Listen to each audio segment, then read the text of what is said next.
മാന്യപ്രേക്ഷകർക്ക് നമസ്കാരം. വിശുദ്ധ ജെറുസലേമിലെത്തിയ രണ്ടാമത്തെ വീഡിയോ ആണ് നമ്മൾ മുന്നോട്ട് വെക്കുന്നത്.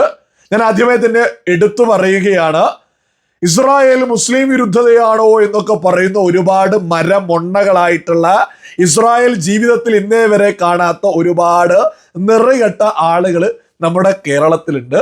അവരൊക്കെ പ്രധാനമായിട്ടും ഈ വീഡിയോ ഫുള്ളായിട്ട് തന്നെ ഒന്ന് കാണുക, എന്നിട്ടെങ്കിലും കുറച്ച് ബോധം വെക്കുക.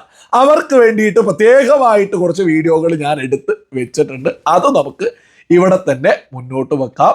ഞാനിവിടെ രാവിലെ തന്നെ യാത്ര തുടങ്ങുന്നതിൻ്റെയാണ് ഇവിടെ കൊടുത്തിട്ടുള്ളത്. ഇസ്രായേൽ വിദേശകാര്യ മന്ത്രാലയത്തിലേക്കാണ് രാവിലെ തന്നെ യാത്ര ചെയ്യുന്നത്. ഈ യാത്രയിൽ നമ്മൾ കാണാം എത്ര സുന്ദരമായിട്ടുള്ള ഓരോ സൈഡുകളിലും ഇസ്രായേലിലെ എല്ലാ ഭാഗത്ത് പോകുന്ന സമയത്ത് നമുക്ക് മനസ്സിലാക്കാൻ സാധിക്കുന്നത് വളരെ വലിയ വൃത്തിയുള്ള, വളരെ വലിയ വൃത്തിയോടുകൂടിയാണ് അവിടെയൊക്കെ തന്നെ സൂക്ഷിക്കുന്നത്. മാത്രമല്ല വളരെ വിശാലമായ റോഡുകൾ. നമുക്കറിയാം, നമ്മുടെ രാജ്യത്ത് നരേന്ദ്രമോദി സർക്കാർ വേണ്ടി വന്നു 6 വരിപ്പാതയും അതിനേക്കാൾ വലിയ റോഡുകളൊക്കെ നമ്മളൊന്ന് കാണാൻ നരേന്ദ്രമോദി സർക്കാർ 2014 അധികാരത്തിൽ എത്തേണ്ടി വന്നു എന്നുള്ളത് സകലരും തിരിച്ചറിയണോ. ഇസ്രായേലില് പതിറ്റാണ്ടുകൾക്കും ഒരുപാട് മുമ്പേ തന്നെ വിശാലമായ റോഡുകൾ, അതിസുന്ദരമായിട്ടുള്ള ബിൽഡിങ്ങുകളൊക്കെ തന്നെ ഒരേ കളറ്. നമ്മൾ ഇതൊക്കെ ഞാനിവിടെ കൊടുത്തത് കാണുമ്പോൾ തന്നെ ഓരോ ആളുകൾക്കും മനസ്സിലാക്കാൻ സാധിക്കൂ, ഇവിടെയാണോ നമ്മുടെ കേരളത്തിലെ മൊണ്ണകളായിട്ടുള്ള സുഡാപ്പികള് ഇസ്രായേൽ എന്തോ തകർന്നു എന്നൊക്കെ പറയുന്നത്. നിങ്ങൾ കാണൂ, സുന്ദരമായിട്ട് ഞാൻ നേരിട്ട് കാണുന്നതാണ് ഞാൻ ഇവിടെ കൊടുക്കുന്നത്. എവിടെ എന്ത് വീണ് തകർന്നു, ഇവിടെയൊക്കെ ഒരു പടക്കം വീണതായിട്ട് നിങ്ങൾ ആരെങ്കിലും കരുതുന്നുണ്ടോ? എത്ര സുന്ദരമായിട്ടാണ് ഓരോ ഭാഗങ്ങളും മെയിൻറ്റെയിൻ ചെയ്തിട്ടുള്ളത്. നമ്മൾ വിദേശകാര്യ മന്ത്രാലയത്തിലേക്ക് എത്തുന്ന സമയത്ത് നമുക്കൊക്കെ തന്നെ അറിയാവുന്നതാണ്, നമ്മുടെ രാജ്യത്താണെങ്കിലും ലോകത്ത് ഏതൊരു നിലവാരമുള്ള രാജ്യമാണെങ്കിലും വിദേശകാര്യ മന്ത്രാലയത്തിലേക്കൊന്നും ക്യാമറയോ ഫോണോ ഫോട്ടോസോ ഒന്നും പറ്റില്ല എന്നുള്ളതൊരു യാഥാർത്ഥ്യമാണ്. എന്നിരുന്നാലും പ്രധാനപ്പെട്ട ഒരു ഉദ്യോഗസ്ഥനുമായിട്ടുള്ളൊരു ഫോട്ടോയാണ് ഞാനിവിടെ കൊടുക്കുന്നുള്ളത്. സകല അവിടെ നടന്നിട്ടുള്ള, ഞാൻ ആദ്യമേ തന്നെ മറ്റൊരു കാര്യം എടുത്തു പറയാനുള്ളത്, ഇതൊക്കെ എൻ്റെ ജീവിതത്തിലെ വലിയൊരു പുണ്യമായിട്ട് തന്നെയാണ് ഞാൻ കാണുന്നത്. അതിനൊക്കെ ദൈവത്തോട് സ്തുതി നേരുകയാണ്. ഒരു പുണ്യസ്ഥലത്തേക്ക്, ഒരു മഹത്തായ രാജ്യത്തേക്ക് എത്തുന്നു. ആ രാജ്യത്തിൻ്റെ വിദേശകാര്യ മന്ത്രാലയത്തിലേക്ക് നേരിട്ട് പോവാൻ അവസരം ലഭിക്കുന്നു. അവിടെയുള്ള പ്രധാനപ്പെട്ട ഉദ്യോഗസ്ഥരുമായിട്ട് സംസാരിക്കാൻ സാധിക്കുന്നു. ഇതൊക്കെ വലിയൊരു ദൈവത്തിനോട് സ്തുതി നേരുകയാണ്. നമ്മളിവിടെ പോകുന്ന സമയത്തൊക്കെ നമ്മൾ ഇവിടെ മുസ്ലിം വിരുദ്ധതയാണോ എന്നാണല്ലോ, ഇസ്രായേൽ എന്തോ വിരുദ്ധതയാണോ എന്നാണല്ലോ പറയാറുള്ളത്. എൻ്റെ പാസ്പോർട്ടിലൊക്കെ കൃത്യമായിട്ട് മുസൽമാനാണ്, ഇന്ത്യനാണ് കൃത്യമായിട്ട് കാണാം. ഒരു പ്രശ്നവുമില്ല, എല്ലാ രീതിയിലുള്ള സ്വീകരണവുമാണ്. നമ്മൾ ഓരോ സ്ഥലത്തെത്തുമ്പോഴും ഉച്ചവരെ വിദേശകാര്യ മന്ത്രാലയത്തിൽ തന്നെയായിരുന്നു. അതിനുശേഷം നമ്മൾ പോയിട്ടുള്ളത് ഓൾഡ് സിറ്റിയിലേക്കാണ്. നമുക്കറിയാം, അതിപുരാതനമായിട്ടുള്ള, അതിപ്രസിദ്ധമായിട്ടുള്ള ചരിത്രമുറങ്ങുന്ന മണ്ണ്. ഒരുപാട് കാഴ്ചകൾ എത്രത്തോളം വിവരിച്ചാൽ അത് ഒക്കെ സാധ്യമാവും എന്നുള്ളത് അറിയില്ല. എന്നിരുന്നാലും യേശുക്രിസ്തുവുമായി ബന്ധപ്പെട്ട് അടക്കിയ സ്ഥലത്ത് പോവാൻ സാധിച്ചു, അവിടെ പ്രാർത്ഥിക്കാൻ സാധിച്ചു. എനിക്ക് ഒക്കെ അവസരമൊക്കെ കിട്ടിയതിൽ വലിയ ഒരു മഹാഭാഗ്യമായിട്ട് തന്നെയാണ് ഞാൻ കാണുന്നത്. ഞാൻ അവിടെ കയറിയിട്ട് അവിടെ അതുമായി ബന്ധപ്പെട്ടപ്പോൾ വളരെ ചരിത്രപരമായിട്ടുള്ള, ലോകം മൊത്തമുള്ള ആളുകൾ വരുന്നൊരു സ്ഥലമാണ് ഇതൊക്കെ. ഈ ഒരു ക്രിസ്ത്യൻ ചർച്ചിലേക്ക് എത്തുന്നു. അവിടെ നിന്ന് നമ്മൾ കുറച്ച് മലയാളികളെയൊക്കെ കാണാൻ സാധിച്ചു.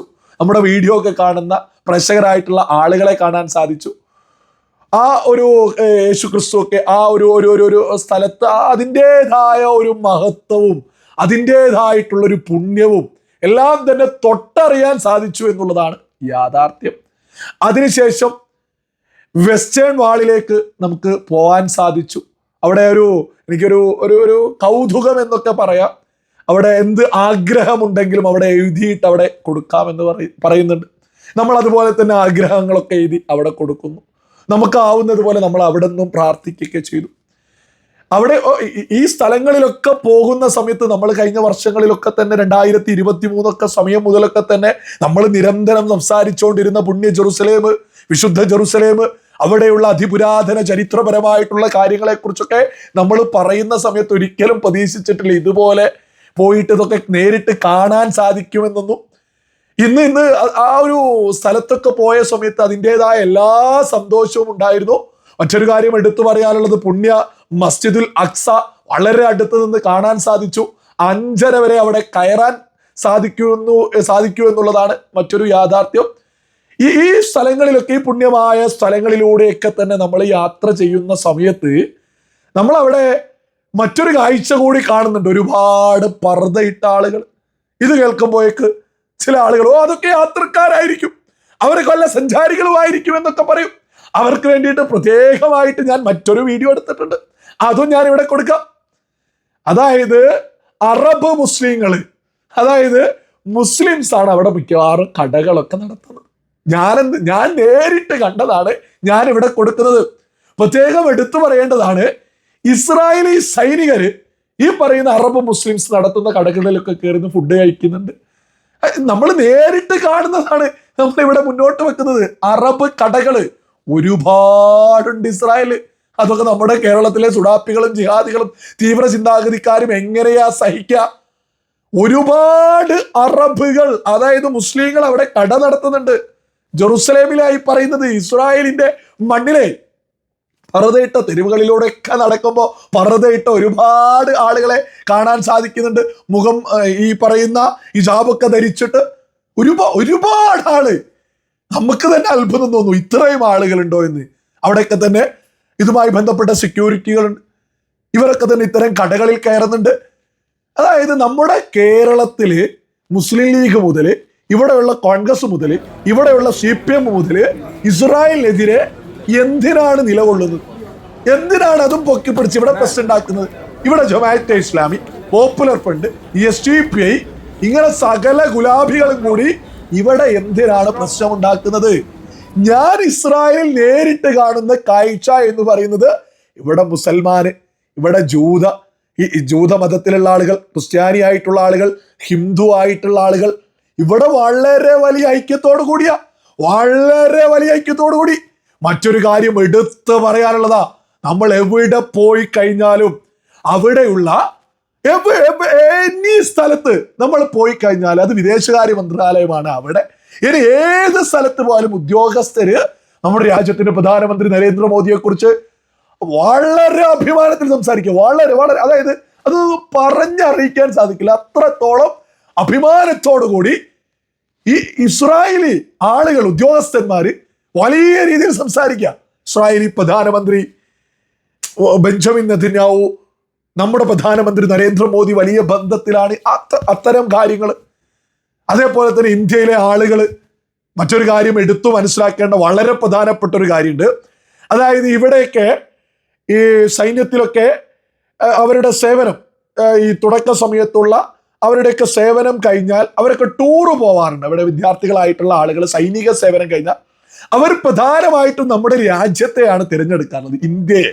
നരേന്ദ്രമോദി ഭരിക്കുന്ന ഭാരതമാണ് അവർക്കും സേഫ് എന്നുള്ളത് നമ്മൾ ഇതിലൂടെ അഭിമാനത്തിൽ തിരിച്ചറിയണോ? നമ്മുടെ രാജ്യത്തേക്ക് ആരും വരാം, സുരക്ഷിതമാണെന്ന് ലോകത്തിനൊരു സന്ദേശം നമ്മുടെ പ്രധാനമന്ത്രി നരേന്ദ്രമോദി നൽകിയിട്ടുണ്ട്. അതിന്റെ റിസൾട്ടാണ് നമ്മളൊക്കെ ഓരോ സ്ഥലത്തു കൂടി നടക്കുമ്പോഴും ഇന്ത്യൻ അല്ലേ എന്ന് സാധാരണ ഇസ്രായേലികൾ നമ്മളോട് ചോദിക്കുന്നു, ഇന്ത്യൻ അല്ലേ, നമസ്തേ. ഇതൊക്കെ നമ്മുടെ ഭാരത സംസ്കാരം അവിടെ ഏറെക്കുറെ എല്ലാവർക്കും അറിയാം എന്നുള്ളതൊക്കെ യഥാർത്ഥത്തിൽ ഞാൻ അത്ഭുതത്തോടെയാണ് ഇതൊക്കെ കണ്ടു നിന്നിട്ടുള്ളത്. ഇതൊക്കെ നമ്മുടെ രാജ്യത്തിന്റെ ഭരണാധികാരിയുടെ ഒരു മികവ് കൂടിയല്ലേ? ഇവിടെ രാഹുൽ ഗാന്ധിയാണ് ഭരിക്കുന്നത് എങ്കിൽ എന്തായിരിക്കും അവസ്ഥ? ഇതൊക്കെ നമുക്ക് കാണാനോ കേൾക്കാനോ സാധിക്കും? ഒരിക്കലുമില്ല.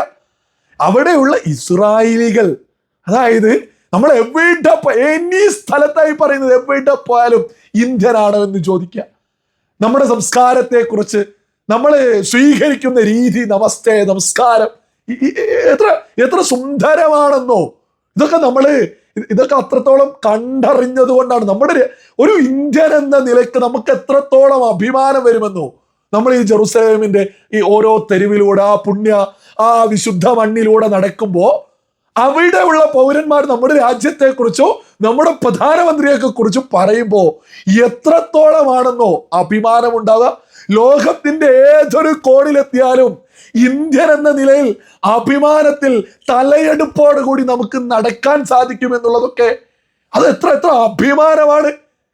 നമ്മൾ ഇതൊക്കെയായി ബന്ധപ്പെട്ട് ഈ ഓൾഡ് സിറ്റിയിലെ അതിപുരാതനമായിട്ടുള്ള ഒരുപാട് ചരിത്രമുറങ്ങുന്ന ഒരുപാട് അവിടെയൊക്കെ തന്നെ ഒരുപാട് സ്ഥലങ്ങളിൽ സന്ദർശനമൊക്കെ തന്നെ നടത്തി. പിന്നീട് ഓൾഡ് സിറ്റിയിൽ നിന്ന് തിരിച്ചതിന് ശേഷം താമസ സ്ഥലത്തേക്കാണ് അതിന് തൊട്ട് മുമ്പേ ആയിട്ട് ഇസ്രായേലി ഉദ്യോഗസ്ഥര് അൽ ജസീറ മുതൽ ലോകം മൊത്തമുള്ള ജിഹാദികള് തീവ്ര ചിന്താഗതിക്കാരൊക്കെ ഇസ്രായേലിനെതിരെ കള്ളവാർത്ത കൊടുക്കുന്നതിനെ കുറിച്ചും കുറച്ച് തെളിവുകളൊക്കെ കാണിച്ചു തന്നിട്ടുണ്ടായിരുന്നു. നമുക്കൊക്കെ തന്നെ അറിയാവുന്നതാണല്ലോ അൽ ജസീറ എന്തു ചെയ്യുന്നു, നമ്മുടെ കേരളത്തിലെ മൗദൂദികൾ എന്തു ചെയ്യുന്നു, ഇവരെത്രത്തോളമാണ് പച്ചക്കള്ളം ലോകം മൊത്തം പരക്കുന്നത്, അതിലൂടെ നമ്മുടെ നാട് ഉൾപ്പെടെ ലോകം മൊത്തം എത്രത്തോളം നാശമാണ് ഈ ജിഹാദികളും സുഡാപ്പികളൊക്കെ വരുത്തി തീർക്കുന്നത് എന്നൊക്കെ നമുക്ക് കൃത്യമായിട്ട് അറിയാവുന്നത് തന്നെയല്ലേ. അങ്ങനെ കഴിഞ്ഞ ദിവസത്തെ ഒരു രാത്രിയോടുകൂടി ഒരു 8 മണിയോടുകൂടി അവസാനിച്ചു. സകല മലയാളികളും തിരിച്ചറിയാം, ഇസ്രായേൽ വലിയൊരു പോരാട്ടത്തിലാണ്. അത് ഇസ്രായേലിന് വേണ്ടി മാത്രമൊന്നുമല്ല, ഇസ്രായേലിന്റെ മണ്ണ് എന്നൊക്കെ പറയുന്നത് എത്ര ശാന്തമാണ്. അവിടെ ജീവിക്കുന്ന സകല ആളുകളും സമാധാനത്തിൽ, അവിടെ ഹിന്ദു ആണെങ്കിലും ക്രിസ്ത്യാനി ആണെങ്കിലും ജൂത മതത്തിൽപ്പെട്ട ആളുകളാണെങ്കിലും മുസൽമാനാണെങ്കിലും ഒക്കെ സമാധാനത്തിലാണ്. ആ സമാധാനം തകർക്കാനാണ് സുഡാപ്പികളും ജിഹാദികളൊക്കെ അവിടേക്ക് ആക്രമണം നടത്തുന്നത്. എത്ര സമാധാനത്തിലാണോ. ആ ഒരു വൈകുന്നേരത്തെ ഒരു വീഡിയോ കൂടി ഞാനിവിടെ കൊടുക്കുക. എത്ര സമാധാനപരമായിട്ട്, എത്ര ശാന്തമായിട്ട്, എത്ര സുന്ദരമായിട്ടാണ് അവർ ഈ ഈവനിങ് ഒക്കെ ആഘോഷിച്ച് മുന്നോട്ട് പോകുന്നത്. ഇവിടെയാണ് ഇസ്രായേൽ എന്തോ അപകടം സംഭവിച്ചു, ഇസ്രായേൽ എന്തോ തകർന്നു എന്ന് പറഞ്ഞിവിടെ ഒരുപാട് മൊണ്ണകൾ മുന്നോട്ട് പോകുന്നത്. ഇസ്രായേൽ വളരെ ശാന്തമാണ്, ഇസ്രായേലി ജനത ശാന്തമാണ്, അവർ സമാധാനത്തിൽ ജീവിക്കുന്നു, അവരാർക്കെതിരെയും ഒന്നിനും പോകുന്നില്ല. എന്നാൽ ഇവരുടെ സമാധാനം കെടുത്താൻ ജിഹാദികൾ, തീവ്ര ചിന്താഗതിക്കാർ, ഹമാസ് പോലെയുള്ള ഭീകര സംഘടന, ഹിസ്ബുള്ള പോലെയുള്ള ഭീകര സംഘടന, ഹൂത്തി പോലെയുള്ള ഭീകര സംഘടന, അവരൊക്കെയാണ് ഇസ്രായേലിലേക്ക് ആക്രമണം നടത്തുന്നത്. അവരെ നമ്മുടെ നാട്ടിൽ നിന്ന് പോലും കുറെ നിറകെട്ടവന്മാര് പിന്തുണയ്ക്കുന്നുണ്ട് വലിയ രീതിയിൽ. അത് നമ്മുടെ നാടിനും അപകടമാണ്. ജെറൂസലേമിൽ സന്ദർശനത്തിന്റെ പരമാവധി ഞാനിവിടെ കൊടുത്തിട്ടുണ്ട്. ഇതിലും മുസ്ലിങ്ങളൊക്കെ വളരെ വലിയ രീതിയിൽ എല്ലാവർക്കും ഇടയിൽ സമാധാനത്തിൽ ജീവിക്കുന്നു. ഇവിടെ എല്ലാ മതത്തിലും സമാധാനത്തിൽ ജീവിക്കുന്നു. ഈ ഇസ്രായേൽ എന്തോ മതത്തിനെതിരാണെന്നും പറഞ്ഞ് നമ്മുടെ നാടിന്റെ സമാധാനം എന്തിനാണ് സുഡാപ്പികളും ജിഹാദികളും തീവ്ര ചിന്താഗതിക്കാരൊക്കെ തകർക്കുന്നത് എന്നുള്ളത് ഓരോ ആളുകളും ചിന്തിക്കുക.